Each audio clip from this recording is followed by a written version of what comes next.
Hello, everybody. Thank you for joining me today while we talk about DV and the Black community, the Indigenous community, the Asian and Pacific Islander community, and the Latinx and Hispanic community today. I'm Alexandria Williams, a prevention specialist with the Willow Domestic Violence Center,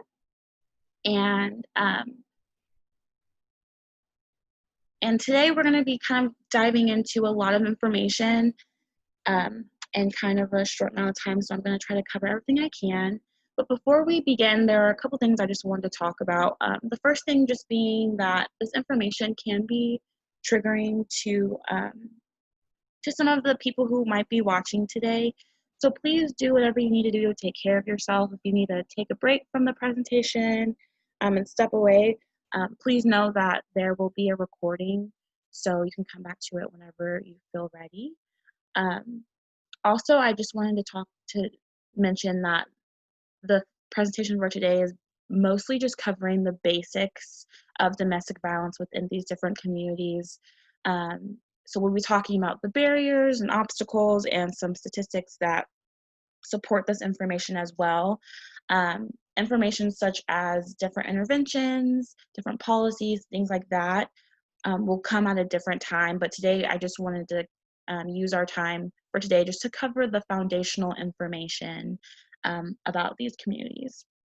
And lastly, as we know, there isn't a ton of research and information about male identifying domestic violence survivors, and there's even less information for the male identifying survivors in these communities. So I did try to include some information that I could find, but again, there's just not a ton out there. But at a later date, we will be doing a presentation specifically talking about male identifying survivors. And so hopefully by then we will be able to produce some more information, but there is some included in today's presentation. And also before we begin, I just wanted to mention the resources that I used, just in case after the presentation you want to read more about a specific community that I talked about today. There is the Women of Color Network, the NCADV, the National Indigenous Women's Resource Center, Casa de Esperanza, and the Asian Pacific Institute on Gender-Based Violence. So those were the resources that I used for today's presentation. So please feel free to go and do your own research and stuff too afterwards if you'd like to. All right. So there are a lot of factors that play into domestic violence as a whole for the general population. But when we're talking about specific minority communities in relation to domestic violence, there are other variables we have to think about, such as racism and discrimination, limited education opportunities and language barriers, as well as immigration status. All of these different factors do shape how survivors of domestic violence choose to respond to it. They also impact if a survivor is going to want to receive services, and also they impact the survivor's support system in their community as a whole, based on different cultural aspects. So all of these different variables do make it hard for survivors of color to be able to connect with services and to be able to find help overall. And they might not even know about these services in some cases, which we'll talk about. So there are some unique circumstances, and we'll go through those. So there might be cultural or religious beliefs that restrain the survivor from leaving an abusive relationship or involving outsiders, and we'll talk about that too. But so for some cultures, you don't, what happens in your home stays in your home, and you don't really talk about it. You don't really ask for help outside of your family or outside of your house system, as well as there's being some religious beliefs that maybe forgiveness. You should be forgiving your abuser for doing these things. If you were a good partner, you would stay and work on it and not leave. So these different beliefs do impact the way that they respond and think of domestic violence in their households. They might have strong loyalty binds to their race, culture, and family. They might distrust law enforcement, criminal justice system, and social services. Lack of service providers that look like the survivor or share common experiences is very common. Lack of trust based on institutional racism, classism.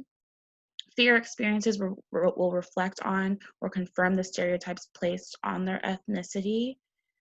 So for this case, sometimes we'll see survivors not wanting to report their abuser because they don't want to play into a certain image of, let's say, men in their community. Like, for example, the Black community, a survivor might not want to call the police or involve law enforcement if the abuser is a Black male, due to knowing how dangerous that could be for them. And a lot of survivors still have love for their abuser and still care about their abuser, and so putting them in that situation could be really hard for the survivor to do. They have to deal with attitudes and stereotypes about the prevalence of DV. So there is a belief that DV happens more in these minority communities, which is true, but not for the reason that people might think so, and we'll talk about that too.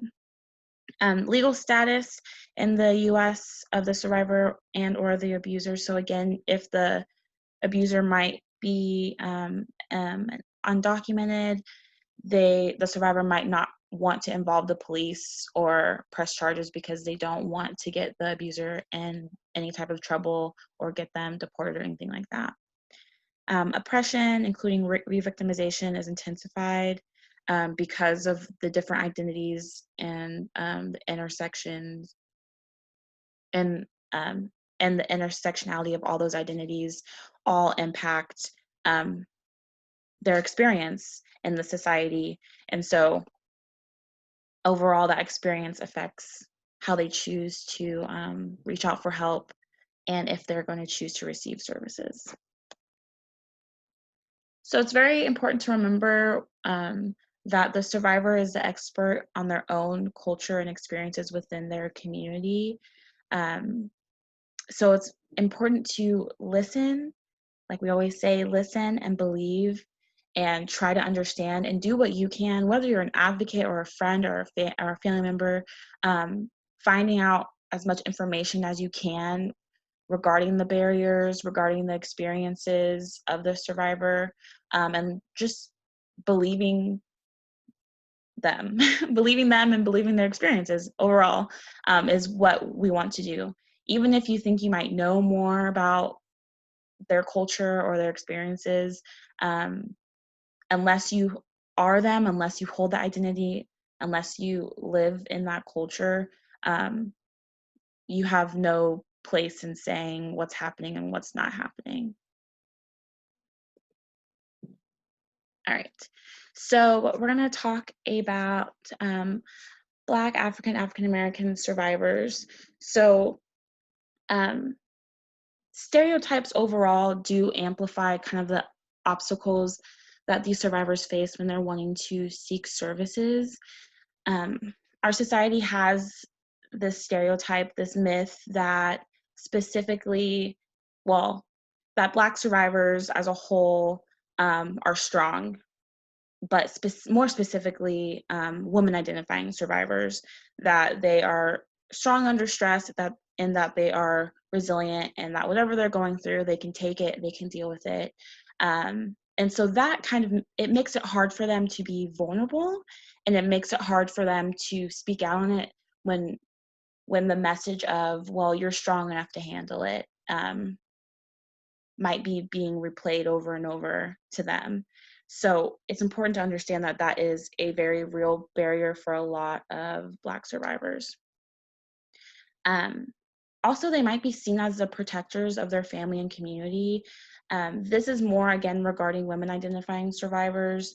They might feel like inviting in any type of legal or, I should say, law enforcement, or inviting really any strangers into their community, into their family, is doing them an injustice, since they are seen as the protectors of that unit. And also there is a religious component when talking about Black survivors. Faith-based organizations are central to the lives of many Black survivors, especially women identifying survivors. And some might feel that because of their religious beliefs that they must forgive. And when I say forgive, I mean forgiving their abuser's behavior, forgiving any violence that's happening within the home. And they might feel this way because of that religious obligation. So that's very important to understand as well. So Black survivors are disproportionately more likely to be criminalized by the legal system. We know that in the general population, Black individuals, excuse me, Black individuals are always more likely to be criminalized, and that's no different in regards to the domestic violence realm. They are often arrested at higher rates in domestic violence situations, and survivors are, when they're being arrested in these situations after they've called the police, it's usually because the survivor was trying to defend themselves, so self-defense. And when the police get there, there's really no understanding of the situation, and so they go ahead and arrest the survivor, even though that is very traumatic for the survivor, and that also plays into that message that the survivor can't rely on law enforcement to help them in that situation, which makes them even less likely to reach out to receive help. When contacting the legal system, they often do experience institutional violence from police officers and the justice system. So there have been cases where Black survivors have called the police for help, and they have ended up being brutalized once the police arrive. And so that's a very real fear, especially if you are a friend of a survivor, and if they're in danger, and your automatic response is to call the police or to try to intervene and to try to get law enforcement to intervene. It's so important that you understand this fact, and that you are taking that into account, and that you're making sure that if you're safety planning with the survivor, asking them how they feel about you calling law enforcement if things did tend to escalate. And if they don't want you to call law enforcement, working with them, talking with them about possibly other options that they feel more safe having happen in that moment instead. So some statistics are 41.2% of Black women identifying survivors have been physically abused by a partner during their lifetime. This 41% is compared to 31% of white women. And so I want to go back to talk about that belief that some people have that this violence happens more in these minority communities.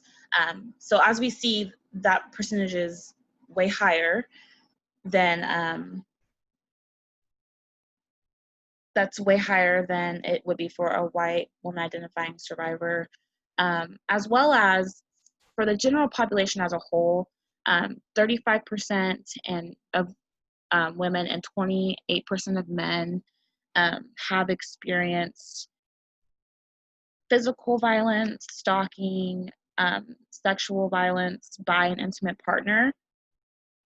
And so what we're going to see throughout this presentation is that these numbers are going to be higher for these communities, but it's not because, and some people believe it's because these communities are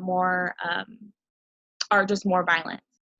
They do more violent things, they commit more crimes, yada, yada, yada.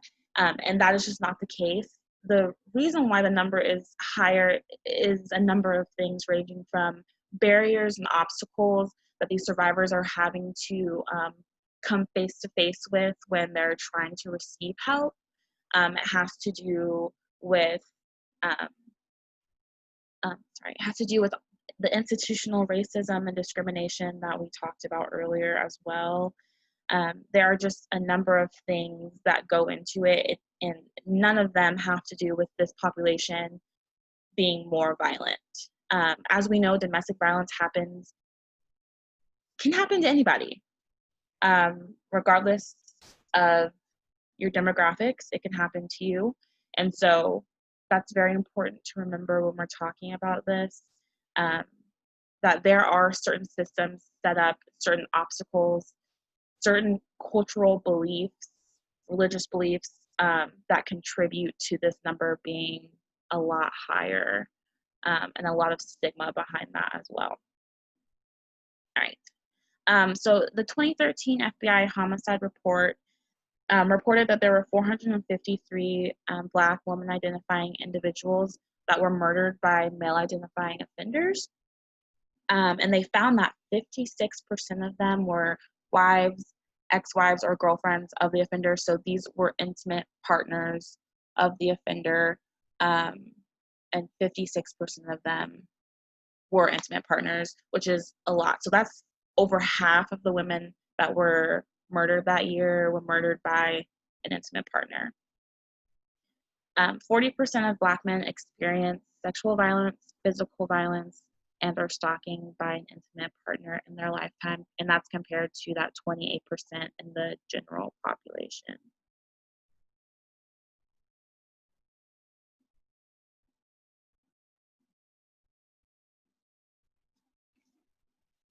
All right, we're going to talk about Asian and Pacific Islander survivors. A lot of the information that they talked about were regarding Asian and Pacific Islander survivors who were also immigrants or refugees, and about kind of the political barriers that impact these survivors as they arrive in this country alone or with their partners. So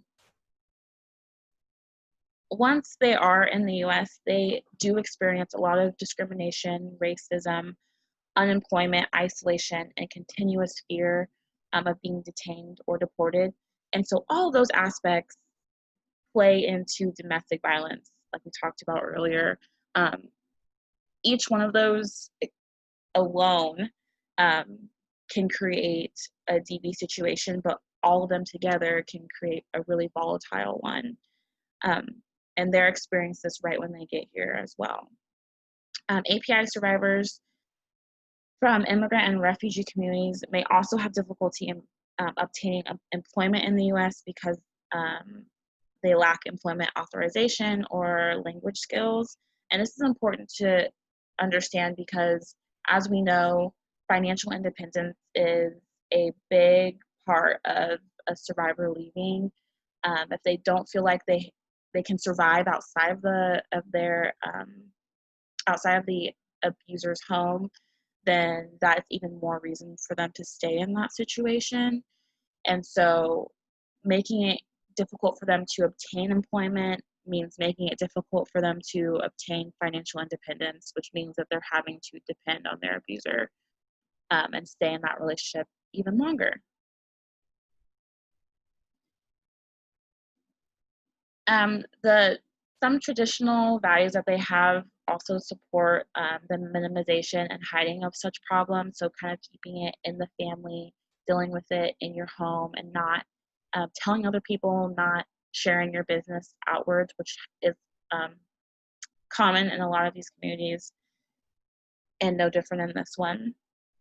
A survivor may be under pressure from their own community to remain in an abusive marriage for a number of reasons. It could be, and this one we're talking specifically about women identifying survivors, about the cultural norms, the gender role, and the gender roles of women within a marriage are very strong for this community. Also, if the abuser has a very powerful standing within the community, makes it even harder. Another barrier the survivor has to overcome if they're wanting to leave.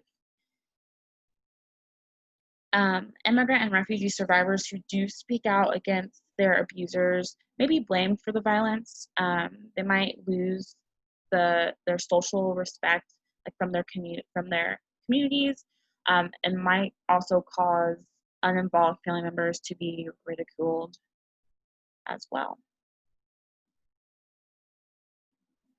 So the most distinguishing dynamic of DV and API communities compared to other communities is that there might be multiple abusers residing in the home. Gender roles are often a lot more rigid in these communities, and there tend to be more push factors versus pull factors. Push factors is basically when an abuser will be like, well, you can get out of my house, I'm gonna divorce you. Versus pull factors would be like, I love you, like stay with me, things like that. So for this community, they see more of the push factors, which might, make the survivor scared if they are, if they have just came here and they have no job, they have no home outside of their abuser's home. And so for this community, it makes sense because the abuser knows that, and that's why they use those factors. Not unlikely for DV and API communities to include DV-related homicides. Just like within the Black community, the homicide level is high for with intimate partners and domestic violence, and they list a number of different types of homicides that happen within this specific community that are related to domestic violence.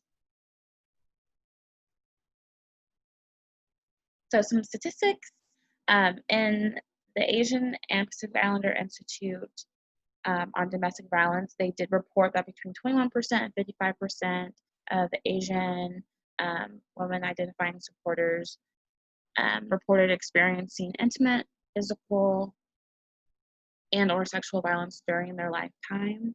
And the NISVS, they also found that 19.6% of API women identifying survivors reported experiencing rape, physical violence, and or stalking by an intimate partner during their lifetime. And in the 2017 CDC report, there were 236 cases involving homicides for this community, and 58% of the cases with causes related to DV. So out of those 200 and, out of the 58% that were related to domestic violence, 81% of the perpetrators were the victim's current intimate partner. So next we're going to talk about Latinx and Hispanic survivors. So Latinx survivors who face domestic violence tend to be more economically disadvantaged. Financial insecurity and dependency that is associated with an unstable residency status, which might be their case, do kind of constrain their strategies to kind of stay safe. So a number of different factors, again, going back to that financial independence, but also as well, if they are here and they are trying to work on their residency status, it can just make the whole situation even more difficult for them if they do choose to leave, because that, as we know, that process is not only lengthy, but can be really expensive. And so that is a cause for them staying in an abusive relationship even longer. There is a lack of culturally and linguistically appropriate services for these survivors. And Casa de Esperanza did find that 1 in 3 shelters did not have Spanish-speaking staff, which overall heavily impacts a survivor's experience if they go to get help and go to receive services and no one understands them. That could make them feel very uncomfortable and unsafe, and unwilling to go and try to receive those services again. So that is a barrier they have to face as well. Limited resources often create substantial barriers for survivors trying to leave the abuse or trying to obtain legal assistance, housing, and childcare. So again, the amount of services that are specifically for these survivors are few compared to the amount of resources that white survivors have available for them. So there are so many different factors they're having to consider when leaving, and if they don't have the resources for housing, for childcare, anything like that, that is also another huge barrier for them to have to come in contact with when wanting to leave. So there is a common tactic for this community to gain power and control that abusers will use, and that is the threat of deportation. A lot of survivors know that that threat is very powerful and intimidating. And the fear of that alone, regardless of any other barriers, but the fear of that, of being deported, is enough to get them to stay in their current situation.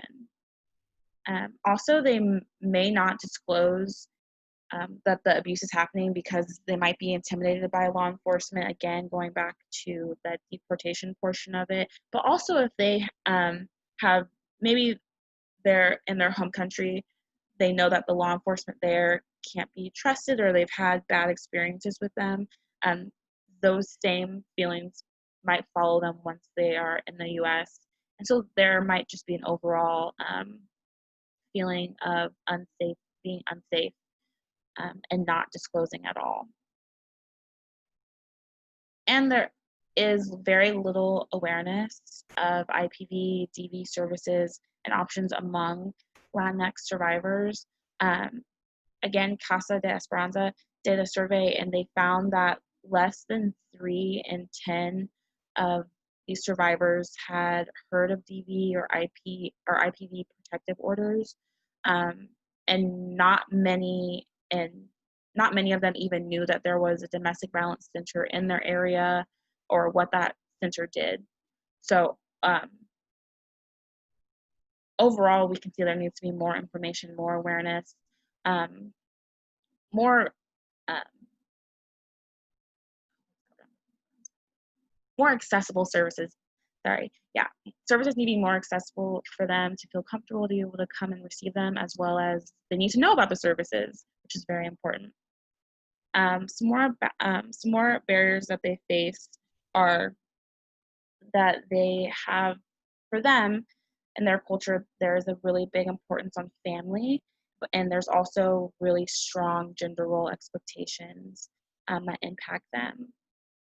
So since family is so important, if an abuser does go and threaten the survivor and saying that they're going to take their kids away, that is a prime way to get them to feel intimidated, to scare them into staying in a situation, which does happen often, as well as if they are trying to, as well as if they are undocumented, and the abuser isn't, then them saying, well, I'll get you deported and I'm going to keep the kids here, saying stuff like that to scare them into staying.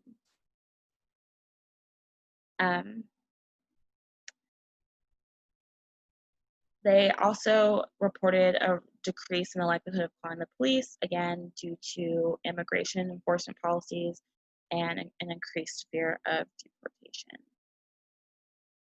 So according to the 2011 National Partner and Sexual Violence Survey, 29.7% of Hispanic women had been victims of intimate partner violence, and 6.8% had been stalked by an intimate partner since age 18. 48% of Latinas in one study reported that their partner's violence against them increased since they immigrated to the U.S.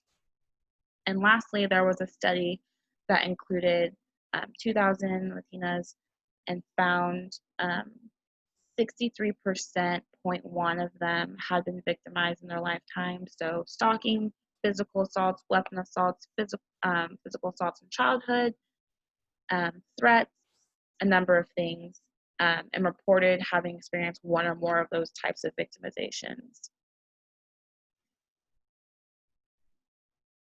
And lastly, I just wanted to talk about one last thing for this community, and it's a part of the survey we talked about that was done for this resource. And they did a survey of about 500 Latinx Hispanic survivors, and they found that about 14% of the participants reported experiencing numerous problems when trying to access domestic violence services.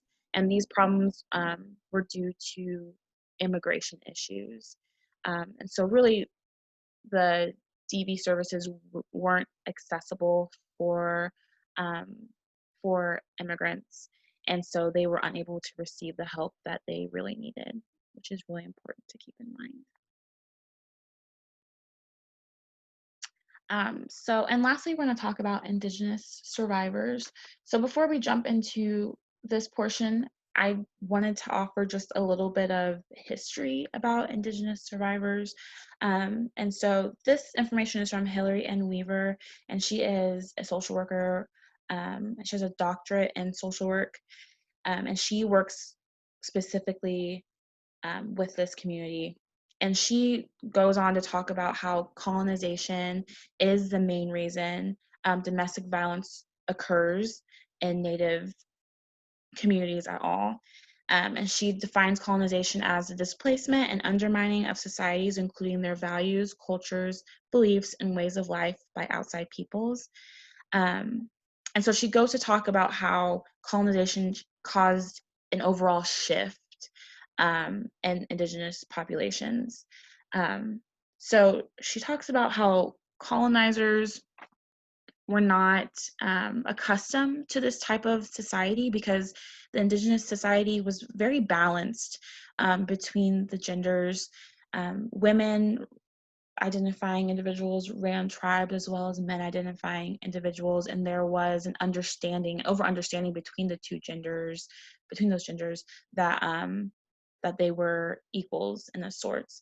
So when the colonizers came, they were not really accustomed to that type of society, and overall they just refused to acknowledge women as leaders of tribes, and they also refused to respect kind of the overall gender relations that were well established in those tribes, and respect that balance that they had. So instead of accepting that and respecting that, they introduced patriarchy into these populations.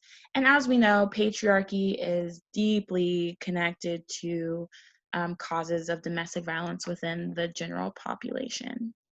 So there's a little history about DV in this specific community and how that isn't always how this community functioned. They valued having that balance within the gender roles. So Native American survivors reported the second highest rate of intimate partner violence. And there, like we just talked about, there's a lot of historical and societal oppression that contributes to Indigenous survivors' deep mistrust for mainstream services, going all the way back to colonization, and kind of like the intergenerational trauma that had on this population. So there's just of course, overall, a mistrust for reaching out for any type of services, especially if their survivor is living on the reservation and wanting to receive services outside the reservation, but they've never left the reservation. There might be some concerns about doing so, might be some fears, some doubts about doing so, and so they might just not go ahead and do that. Um, Finding shelter and resources can be really difficult for Indigenous survivors who have lived on a reservation for their entire life, like I just said. They might not feel comfortable leaving that space. Survivors residing on reservations are more likely to live in poverty, which may restrict their access to telephones, transportation, or childcare. It might also affect their ability to leave an abusive situation if they don't have the financial independence, financial means to do so if they feel that way. There's also a belief of interconnectedness of all things and within their community, and this belief might be used by the abuser to coerce them into staying in the abusive relationship. So using that culture and those religious beliefs are common for abusers to do. Also, many reservations are very small, so even if a survivor were to find someone else to stay with on the reservation, they finally got to leave, it's common that the abuser can usually find them pretty easily. So they take that barrier into consideration when they're leaving, as well as like, well, even if I leave, they'll find me, they'll know where I'm at, so I might as well just stay. And many reservations are very isolated, often in rural settings, and some survivors really might not know where the nearest DV shelter, DV center might be. And so they might not know anything about their local resources because that information hasn't been shared, because there is a lack of awareness when talking about each one of these communities that are being affected by domestic violence. So according to the NISVS, 51% of Indigenous women identifying survivors experience violence by an intimate partner during their lifetime. They also talked about how 2 in 4 Indigenous men have endured physical violence by an intimate partner, and 18% have experienced stalking. They also found that Indigenous individuals reported the second highest rate of DV, which a lot of people might not really know. So it is very apparent in this community that that this violence is happening, but due to all of these barriers, it might make it really hard for a survivor to disclose, as well as reaching out for services.